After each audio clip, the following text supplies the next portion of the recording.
Hello, my name is Lena, and I have outlived both of my children. The pregnancy went well, I didn't have any morning sickness, I wasn't hospitalized for any complications, and the baby was born on time at 39 weeks. I probably never dreamed of anything else, I just wanted to become a mom. When I got pregnant, I was 23 years old, and I took a genetic test. I got the results in 10 days, and since they told me at 12 weeks that the baby might have Down syndrome, the test showed everything as negative, negative, negative. At 10 weeks, I found out that I was having a boy. I calmly went through the rest of my pregnancy until the moment of delivery. Well, first of all, he was born without a sucking reflex, with a high arched palate, polycystic kidneys, and his liver enzymes were 10 times higher than normal. And there were also facial features. Well, these children, just like with Down syndrome, they look very much alike, like copies of each other. Until our child was 4 months old, I didn't know what was wrong. The diagnosis was made in Germany, since his father lives there. Well, in the end, when they did the MRI, the doctor came and said that your child has some kind of disease. My child had Zellweger syndrome. At that time, I went outside. I didn't know what it was or what it meant. I went outside, I looked it up, and I saw that it was exactly what my child had. Well, you could see it on the face and everything, and it was written there that such children live up to 3 months. And my child was almost 4 at that time. Of course, I was afraid of losing him. No matter what he was like, he was still mine. And I lived with that. It was hard. My child lived for a year and a month. Every day, you live with the thought that you could lose him at any moment. Actually, he was a very calm child. Even though maybe he couldn't see, maybe he couldn't hear. Well, we never really knew for sure. But he didn't cry often. He would sleep through the whole night, all night long. He would fall asleep in the evening and wake up in the morning. That was on June 21st. That night, I didn't want to go to bed. Maybe something inside me was telling me that, well, I shouldn't go to sleep. At that time, my child was already on a ventilator, well, with a tracheostomy. It was already 4 a.m. and I thought, well, maybe I should get some sleep after all, because day after day I was getting really tired. I went to bed, and at around 6 a.m. something, well, I was sleeping, and through my sleep something, well, like, shook me. And I opened my eyes and, well, you know, like all mothers check if their child is breathing. When I opened my eyes, I realized I couldn't hear my child breathing. I jumped up. He was still warm. Well, I tried to do something. We even had...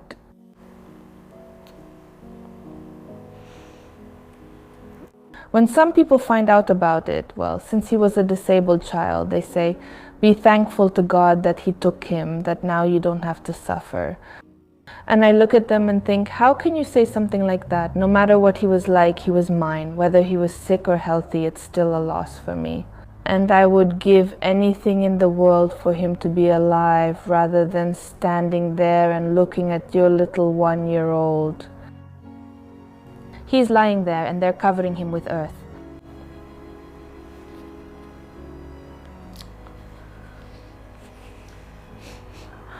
Laughter. When my first child died, I was 3 months pregnant with my second. Probably at that moment, if I hadn't been pregnant, well, I probably...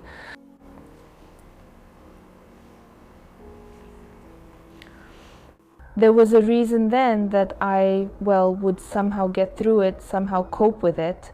Well, you know, for someone who has dreamed all their life of having a child, and then you look and think, how could this happen to you? I mean, you used to look at other people and yes, you felt for them, you sympathized, but now it happened to you. I didn't want to accept it. I thought, no, this can't be happening. My feelings were obvious. At the moment of his death, I was thinking, why did you go to sleep? If you hadn't gone to sleep, you would have seen what happened there. I mean, I don't know, maybe... Well, he had just spent the last month and a half in intensive care, and when I brought him home, he was already, well, how can I put it, in very bad shape. On the day of the funeral, I had an ultrasound. I was 12 weeks pregnant with my second child. I look and think, no matter what, well, the child I was carrying at that time, my second child, I would still give birth to him. My husband was still waiting for me in the hallway. He immediately started talking about some kind of abortion. For me, what abortion?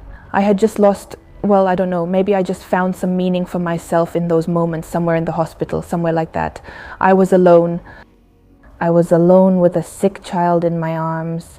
You know, I thought, lightning doesn't strike twice, as we say, especially with such a rare disease. I believed until the very end that everything would be okay.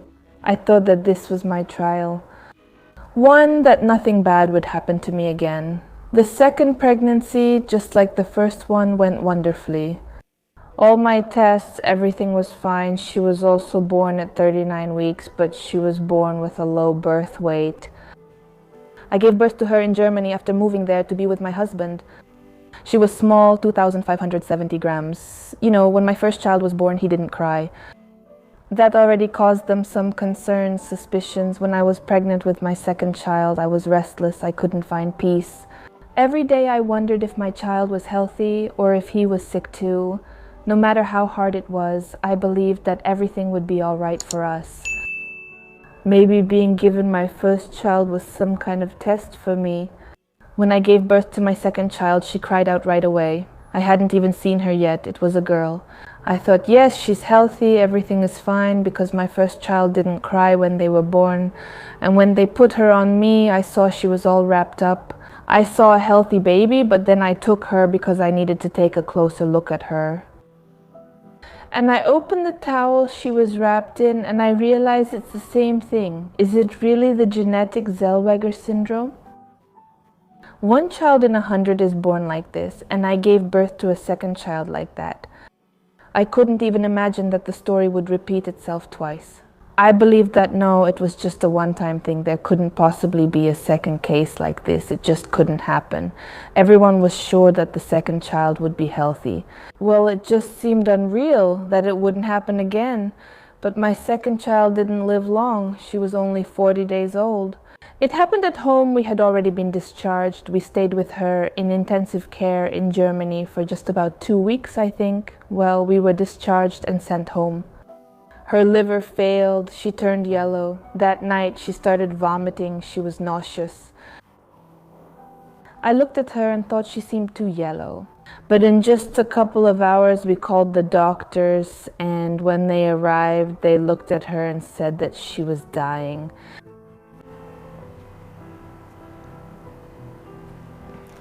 It was scary.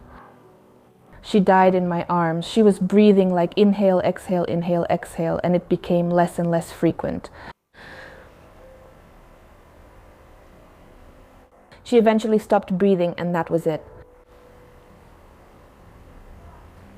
I just lost some kind of faith, any faith at all. Like, I think, Lena, what did you believe in? You believed that something like this wouldn't happen to you again. I had some kind of protective reaction. I would come to the ICU. I didn't want to go near her. I didn't want to hold her in my arms. I was afraid to get attached to her. I was just afraid to get attached. It was hard for me in Germany because I was there, well, except for my husband, but my husband was at work and you're still alone. It was so hard for me to be alone with this child that at that moment I was just thinking about how I could just go back home to Minsk. I thought I would leave and live with her just like I did with my first child, because it was really hard for me there. After my second child died, I immediately returned to Minsk. At that moment, the first stage of my depression probably began. I had already gained 10 kilograms, but I didn't go anywhere. I didn't want anything. I just stayed at home. I didn't see any point in anything at all. I buried my second child alone, even though my husband was with me in Germany. He just got sick and said, "I'm sick, go alone." That's not a relationship, that's not a marriage, that's not support. Well, you know, in Germany everything is about paperwork. There are so many papers. The child spent 2 weeks in the morgue while all the paperwork was being prepared. In Germany they didn't open it at the cemetery. They just brought her in a closed coffin and said it wasn't allowed. So I didn't even get to say goodbye to her. I just stroked, you could say, the coffin, and that was it.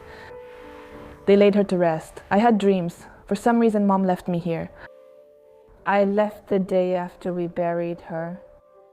The last straw was probably our divorce. We got divorced in 2020 in January. 24/7, everything inside me was shaking. You can't do anything about it. That's how it started. That's when my depression started. I stopped sleeping. When you're completely shaking and you're not sleeping, you wake up like a vegetable. I took antidepressants for 3 months, but I realized they weren't helping me. I stopped taking them myself. I gained 22 kilograms during this whole period. For 8 months, I took very strong sleeping pills. Well, for me, that was a way out. I thought that at least at night I would be able to sleep peacefully until morning. I wouldn't think about anything. I just spent all day at home from morning till evening.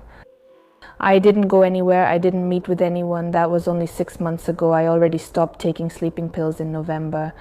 It was hard. I didn't sleep for a couple of nights because it was a habit. That's 8 months of strong sleeping pills. I looked at myself in the mirror and realized, Lena, you can't do this. I lost 12 kilograms in 3 months. I just probably decided that, Lena, life can't go on like this anymore, but life goes on anyway, and I have to do something about it. How long can you just lie there? How long can you feel sorry for yourself? Like some people say, oh, I'm depressed. Yeah, those are just empty words. Then I understood what real depression is. Well, it's just a meaningless life. I just felt like a vegetable. I would probably like to say to these women who might be in the same situation I was in, probably just love your child no matter what, except for you. No one else will give them care and support. Of course, I plan to have children. For me, that's my biggest dream. No, it's not scary. It's just that with another man, everything will work out. It won't be two carriers like it was with my ex-husband. I'm not afraid. I know and I believe that everything will be fine. Just appreciate what you have, even if you have a sick child. I would give anything in the world, even though he was so sick and it was so hard for me with him, just to have him by my side. Appreciate it. Even if it's hard for you. You look at them, no matter what machines they're on. I've been through all of this, I know it all.